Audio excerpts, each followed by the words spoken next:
Today, we're digging into a really fascinating work by the poet John Dryden called Absalom and Achitophel. And this wasn't just any old poem. It was actually one of the most powerful political weapons of its day. Let's get into how that even works. Okay, so imagine this. Your country is teetering on the edge of a major crisis. Political factions are just at each other's throats, and there's a real fear that a civil war could break out any second. If you're on the king's side, how do you win people over? You give a speech, maybe? Print some pamphlets? Well, in 1681, the answer, the most effective tool they had, was a poem. I know, it sounds kind of crazy, but this one piece of writing landed like an absolute bombshell right in the middle of this national panic, and it was engineered to change the way everyone thought. So to really get how it worked, we first have to look at the story itself, just on the surface. And what Dryden did was he chose a really dramatic story that pretty much everyone would already know. He went right to the Bible, to the story of King David in 2 Samuel. It's this tragic tale about David and his super popular son, Absalom. Now, Absalom, he gets pushed and prodded by this sneaky, treacherous advisor named Achitophel, and he ends up starting a rebellion to steal the throne from his own dad. It's a classic, powerful story about ambition and betrayal. But here's the twist. This is where it gets really interesting. Dryden wasn't just retelling some old story for fun. He was using it as a kind of secret code to talk about what was happening right then and there. I mean, what if this epic biblical drama was just a mask, a cover for the real-life political players who were running around 17th century England?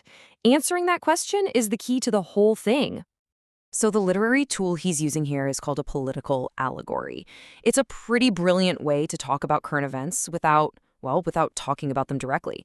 You tell one story on the surface, but underneath, every single character, every single event lines up with real people and situations. And Absalom and Achitophel might just be the most famous political allegory in the entire English language. So come on, let's unlock this thing. Okay, so who were these biblical figures really supposed to be? This is where you see the poem's genius and its incredible political power. Get this, the allegory was a perfect one-to-one map. The wise, aging King David, that was King Charles II. The handsome, rebellious son, Absalom, he was a stand-in for Charles's illegitimate but very popular son, the Duke of Monmouth. And the evil, manipulative advisor, Achitophel, bam, a direct hit on the Earl of Shaftesbury, who was the leader of the king's opposition. Anyone reading this in 1681 would have known exactly who he was talking about. This wasn't some ancient history lesson about Israel. It was a razor-sharp commentary on the political drama happening right outside their front door. So what was this crisis? To really feel the poem's impact, you have to get just how high the stakes were. England was an absolute political powder keg. It all kicked off in 1678 with something called the Popish Plot.